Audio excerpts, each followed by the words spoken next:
Hello students, প্রতিদিনের মতো আজ আবারও নতুন একটি প্র্যাকটিস সেট নিয়ে এসেছি। এই প্র্যাকটিস সেটে কিছু বাছাই করা প্রশ্ন রয়েছে যেগুলি সমস্ত এক্সামের ক্ষেত্রে হেল্পফুল হবে। শুরু করছি আজকের প্র্যাকটিস সেটের প্রথম প্রশ্ন। নিম্নলিখিত কোন রোগটি ব্যাকটেরিয়া সংক্রমণ নয়? অর্থাৎ চারটে রোগের অপশন দেওয়া আছে, তার মধ্যে কোনো একটি রোগ ব্যাকটেরিয়া দ্বারা ঘটে না, সেটা বের করতে হবে। অপশন বলছে ম্যালেরিয়া, নাকি ডিপথেরিয়া, নাকি টাইফয়েড, নাকি কলেরা। পারবে কেউ? ম্যালেরিয়া। তাহলে ম্যালেরিয়া কি ব্যাকটেরিয়া দ্বারা ঘটিত রোগ নয়। তাহলে ম্যালেরিয়াটা ঘটায় কে? কোন জীবাণু? হ্যাঁ, তোর আর্দ্র পানি বা প্রোটোজোয়া ঘটিত একটি রোগ, যে আর্দ্র পানিটার নাম কি? প্লাজমোডিয়াম। আচ্ছা, ডিপথেরিয়া রোগটা কোন ব্যাকটেরিয়া ঘটায়? করনি ব্যাকটেরিয়াম ডিপথেরি। আচ্ছা, টাইফয়েড সালমোনেলা টাইফোসা, আর কলেরা ভিব্রিও কলেরি। এখান থেকে আমরা আরো জেনে নেব কিছু জলবাহিত রোগ আর কিছু বায়ুবাহিত রোগ। জলবাহিত রোগের মধ্যে কি কি রয়েছে? কলেরা রয়েছে, আচ্ছা, তারপরে তোর হেপাটাইটিস রয়েছে, টাইফয়েড রয়েছে, আর ডায়রিয়া রয়েছে। এই সমস্ত রোগগুলো কিন্তু জলবাহিত রোগ। আর বায়ুবাহিত রোগ কোনগুলো রয়েছে? না, অ্যানথ্রাক্স রয়েছে, ইনফ্লুয়েঞ্জা রয়েছে, হাম আছে, চিকেন পক্স রয়েছে, গুটি বসন্ত রয়েছে, আর তোর যক্ষা রয়েছে। এগুলো সব বায়ুবাহিত রোগ। আচ্ছা, জলবাহিতগুলো আরেকবার কেউ বল। কলেরা, হ্যাঁ, ডায়রিয়া, যক্ষা। হ্যাঁ, যক্ষা বায়ুবাহিত। যক্ষাতে কলেরা, ডায়রিয়া, হ্যাঁ, আর একটা হেপাটাইটিস, টাইফয়েড, এগুলো কিন্তু সব জলবাহিত। বায়ুবাহিত রোগের নাম বল।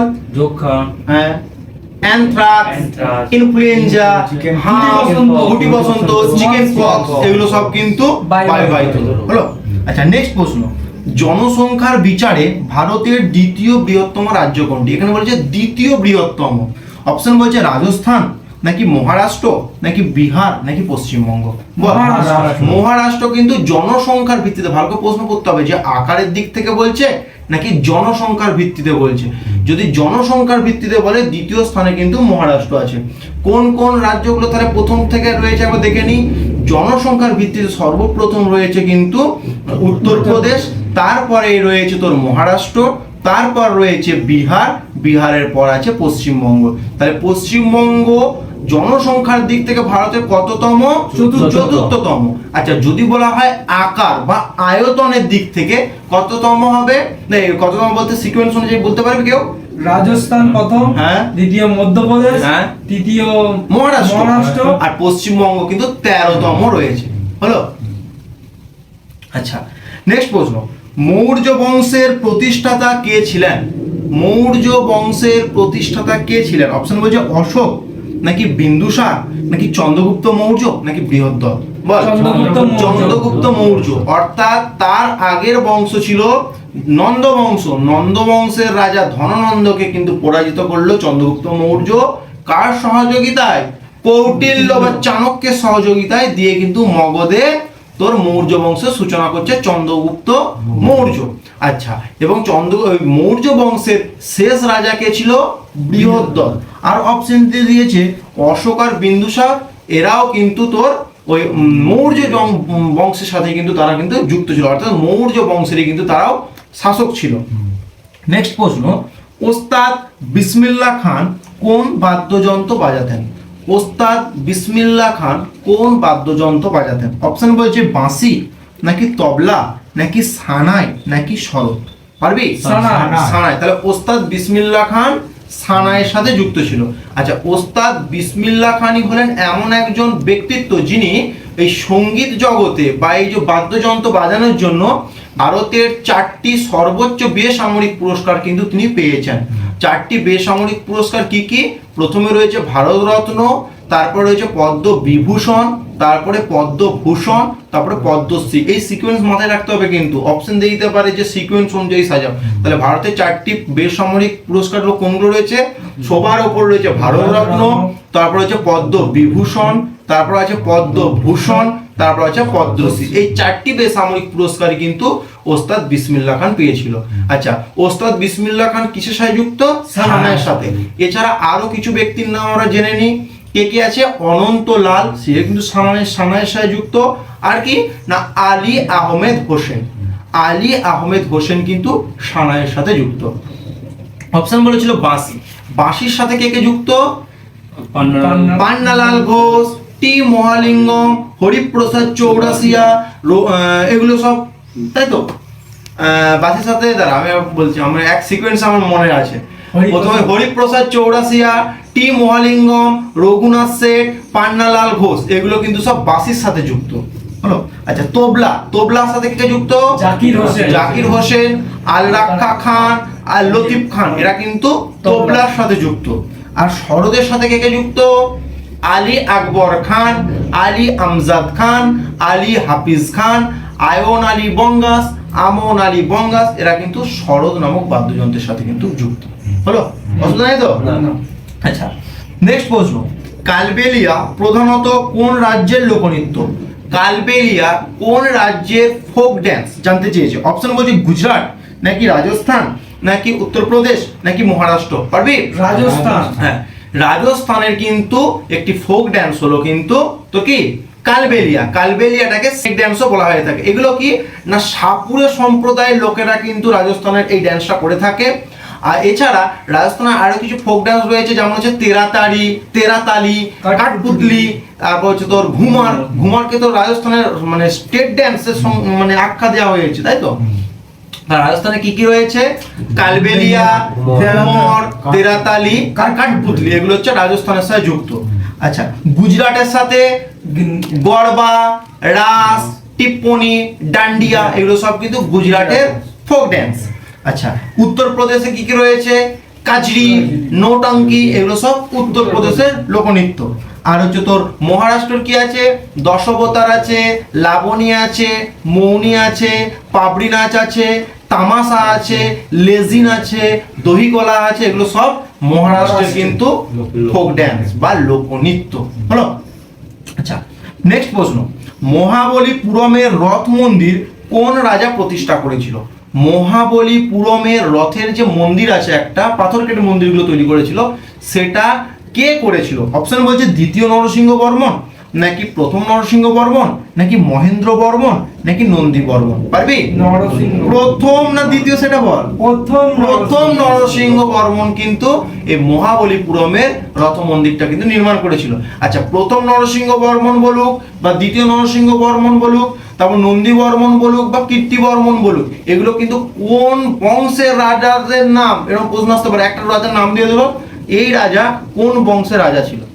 তাহলে এই চারটে যে অপশন রেখেছি, চারটে রাজাই কিন্তু পল্লব বংশের সাথে যুক্ত ছিল। আরো একবার রাজাগুলোর নাম বলে দিচ্ছি। প্রথম নরসিংহ বর্মন, যে মহাবলীপুরমে রথ মন্দির তৈরি করলো।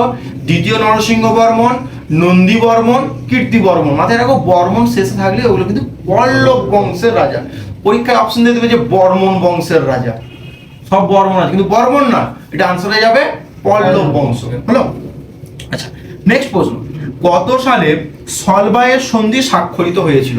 কত সালে সলবায়ের সন্ধি স্বাক্ষরিত হয়েছিল? অপশন বলছে 1861, নাকি 1782, নাকি 1761, নাকি 1882। বল। 1782। 1782 সালে সলবায়ের সন্ধি হয়েছিল। সলবায়ের সন্ধিটা কাদের মধ্যে হয়েছিল? না মারাঠাদের সাথে ব্রিটিশ ইস্ট ইন্ডিয়া কোম্পানির মধ্যে হয়েছিল। আচ্ছা এই সলবায়ের সন্ধির দ্বারাই কিন্তু প্রথম ইঙ্গো মারাঠা যুদ্ধের পরিসমাপ্তি ঘটেছিল, বা প্রথম ইঙ্গো মারাঠা যুদ্ধের মিডমার্টটা হয়েছিল এই সলবায়ের সন্ধির মধ্য দিয়ে। কত সালে? 1782-তে। আচ্ছা মারাঠাদের সাথে ইংরেজদের যুদ্ধ কতগুলো হয়েছিল বলতে পারবি কেউ? কটা? আচ্ছা এগুলো নাম দেওয়া পারবে। মারাঠার মধ্যে কটা ওয়ার্ড আছে? তিনটে। তাহলে মাথায় রাখবি ইংরেজের সাথে মারাঠাদের তিনবার যুদ্ধ হয়েছিল। প্রথম ইঙ্গো মারাঠা, দ্বিতীয় ইঙ্গো মারাঠা, তৃতীয় ইঙ্গো মারাঠা। আচ্ছা মহীশূরের মধ্যে ওয়ার্ড কটা আছে? চারটে। প্রথম ইঙ্গ মহীশূর, দ্বিতীয় ইঙ্গ মহীশূর, তৃতীয় ইঙ্গ মহীশূর, চতুর্থ ইঙ্গ মহীশূর হলো। আচ্ছা শিখের মধ্যে কটা আছে? দুটো। তাহলে প্রথম ইঙ্গ শিখ যুদ্ধ, দ্বিতীয় ইঙ্গ শিখ যুদ্ধ হলো। তাহলে ইংরেজদের সাথে যাদেরই বা যুদ্ধটা হচ্ছে তাদের দেখবো কটা করে ওয়ার্ড আছে, সেই ওয়ার্ড দেখে আমরা বলে দেবো। যদি বলে যে ইঙ্গ মহীশূর যুদ্ধ কটি হয়েছিল, প্রশ্ন আসতেই পারে, তখন করবো চারটি। মারাঠা যুদ্ধ কতগুলো হয়েছিল? তিনটি। শিখ যুদ্ধ দুটি হলো। আচ্ছা আর একটা 1761 কি হয়েছিল? পানিপথের তৃতীয় যুদ্ধ। পানিপথের তৃতীয় যুদ্ধ। আচ্ছা কার মধ্যে হয়েছিল? না মারাঠাদের সাথে কার? আফগান আহমেদ শাহ আবদালির হয়েছিল। আহমেদ শাহ আবদালির সাথে মারাঠাদের 1761 সালে পানিপথের তৃতীয় যুদ্ধ হয়েছিল, যেখানে আহমেদ শাহ আবদালি কিন্তু জয়লাভ করেছিল। আচ্ছা, প্রশ্ন আসতে পারে যে ডাব্লিউপি প্রিভিয়াস ইয়ার্সে প্রশ্ন এসেছে যে পলাশির যুদ্ধটা হয়েছিল, পলাশিটা কোন জেলায় অবস্থিত? নদিয়া জেলায় অবস্থিত। সেরকম প্রশ্ন আসতে পারে যে পানিপথের যে যুদ্ধটা হয়েছিল, ওই পানিপথটা ভারতের কোন রাজ্যে অবস্থিত? হরিয়ানা। হলো, তাহলে পানিপথ ভারতের হরিয়ানা রাজ্যে অবস্থিত। আচ্ছা, বল। হরিয়ানাতে আমাদের সেই যে জ্যাভলিন তো নীরজ চোপড়ার বাড়ি। আচ্ছা, তৃতীয় পানিপথের যুদ্ধ পড়লাম। আচ্ছা, প্রথম পানিপথের যুদ্ধ কত সালে কাদের মধ্যে হয়েছিল? 1526 বাবরের সাথে ইব্রাহিম লোধি। কে জিতেছিল? বাবর। আচ্ছা, দ্বিতীয় পানিপথের যুদ্ধ 1556 কাদের মধ্যে হয়েছিল? আকবরের অভিভাবক বৈরাম খা বা বৈরাম খাঁয়ের অভিভাবকত্বে আকবরের সাথে কি ওই যে সুরি বংশের শেষ রাজা ছিল, শের শাহ সুরি ছিল না প্রতিষ্ঠাতা, সেই সুরি বংশের শেষ রাজা ছিল আদিল শাহ সুরি, তার হিন্দু সেনাপতি ছিল হিমু। তাহলে হিমুর সাথে আকবরের হয়েছিল 1556 সালে দ্বিতীয় পানিপথের যুদ্ধ। হলো। আচ্ছা, নেক্সট প্রশ্ন, মাদাগাস্কার দ্বীপটি কোন মহাসাগরে অবস্থিত? মাদাগাস্কার দ্বীপটি কোন মহাসাগরে অবস্থিত? অপশন বলছে আটলান্টিক, নাকি ভারত মহাসাগর, নাকি প্রশান্ত মহাসাগর, নাকি সুমেরু মহাসাগর। পারবি? না, মাদাগাস্কার ভারত মহাসাগরে আছে। ভারত মহাসাগরে। ডাব্লিউপি পিএসসি প্রিভিয়াস ইয়ার্সের প্রশ্ন যে মাদাগাস্কার দ্বীপটি কোন মহাদেশের কাছে অবস্থিত বা কোন মহাদেশ থেকে বিচ্ছিন্ন হয়ে গেছে? তো আফ্রিকা আনসার হবে। যদি মহাদেশ বলে আফ্রিকা। আচ্ছা, তাহলে ভারত মহাসাগরে কোন কোন দ্বীপগুলো রয়েছে একটু আলোচনা করে নি। মরিশাস ভারত মহাসাগর, হ্যাঁ। আন্দামান নিকোবর দ্বীপপুঞ্জ, তারপর হচ্ছে মালদ্বীপ, লাক্ষাদ্বীপ, তারপরে এদিকে তোর শ্রীলঙ্কা, এগুলো সব কিন্তু তোর ভারত মহাসাগর রয়েছে। মাদাগাস্কার এগুলো সব, হ্যাঁ। আর যদি বলা হয় আটলান্টিক মহাসাগরে কি কি রয়েছে? কিউবা, কিউবাকে কি বলে? চিনির পাত্র। হ্যাঁ, Cuba, Jamaica, Puerto Rico, Newfoundland এবং ব্রিটিশ দ্বীপপুঞ্জ, এগুলো সব কোন মহাসাগরে আছে? আটলান্টিক মহাসাগরে আছে। আর তাহলে ভারত হয়ে গেল, আটলান্টিক হয়ে গেল। আর প্রশান্ত মহাসাগর কি কি আছে? মার্শাল দ্বীপ, নরফোক দ্বীপ, আচ্ছা, তারপর হচ্ছে টোঙ্গা দ্বীপ, সামোয়া দ্বীপ, সলোমন দ্বীপ, নিউজিল্যান্ড দ্বীপ, এগুলো কিন্তু সব প্রশান্ত মহাসাগরে আছে। তাহলে মাদাগাস্কার দ্বীপটি কোথায় হবে? ভারত মহাসাগরে আছে। নেক্সট প্রশ্ন, কোনটি স্কেলার রাশি? চারটে অপশন দিয়ে দিয়েছে, তার মধ্যে বলছে কোনটি স্কেলার রাশি। আমরা কিন্তু ইতিমধ্যে এই রাশি বিষয়টা আমাদের আলোচনা হয়েছে, আমাদের চ্যানেলে রয়েছে। যদি কারো প্রয়োজন মনে হয় তোমরা কিন্তু চ্যানেলে এই ভিডিওটা দেখতে পারো।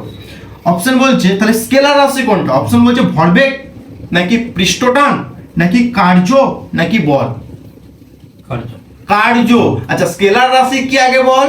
স্কেলার হচ্ছে শুধু মান, যে রাশির শুধুমাত্র মান রয়েছে বা যে ভৌত রাশি শুধুমাত্র মান রয়েছে তাকে বলা হবে স্কেলার রাশি। আর যে ভৌত রাশি মানের সাথে সাথে কি আছে? অভিমুখ বা দিক রয়েছে তাকে বলা হবে ভেক্টর রাশি। আচ্ছা, কয়েকটি স্কেলার রাশির উদাহরণ। স্কেলার হচ্ছে কার্য, শক্তি, ক্ষমতা, তাপমাত্রা, দৈর্ঘ্য, আচ্ছা, আয়তন, দ্যুতি, এগুলো সব কি স্কেলার রাশি। ভেক্টর রাশির কি? ভরবেগ, আচ্ছা, বল, তারপরে তোর যে পৃষ্ঠটান বা সারফেস টেনশন, এগুলো সব কিন্তু তোর ভেক্টর কোয়ান্টিটির এক্সাম্পল। আজকের আলোচনার শেষ প্রশ্ন যেটি হোমওয়ার্ক থাকছে, তোমরা কিন্তু সকলেই হোমওয়ার্কটি কমেন্টে জানাবে আনসারটি। প্রশ্ন বলছে অস্ট্রেলিয়ার রাজধানীর নাম কি? অস্ট্রেলিয়ার রাজধানীর নাম কি? অপশন ক্যানবেরা, নাকি ওয়েলিংটন, নাকি প্যারিস, নাকি লিমা। আচ্ছা, অস্ট্রেলিয়ার রাজধানী কোনটা হচ্ছে সেটা লিখছো, তার পাশাপাশি আরো যেগুলো রাজধানীগুলো রয়েছে সেগুলো কোন দেশের রাজধানী তোমরা কিন্তু কমেন্টে জানাবে। আমাদের প্রশ্নর সেটটি আজ কেমন ছিল সেটা তোমরা অবশ্যই কমেন্টে জানাবে, তাহলে আমরা বুঝতে পারবো যে তোমরা কেমন টাইপের প্রশ্ন চাইছো। তোমাদের যদি মনে হয় যে হার্ড টাইপ, তাহলে আমি একটু ইজি টাইপের নিয়ে আসবো প্রশ্ন, আর যদি মনে হয় ইজি টাইপ তাহলে আর একটু মডারেট লেভেলের প্রশ্ন নিয়ে আসবো। আচ্ছা, আজকের ক্লাস এখানেই, দেখা হচ্ছে নতুন ভিডিওতে।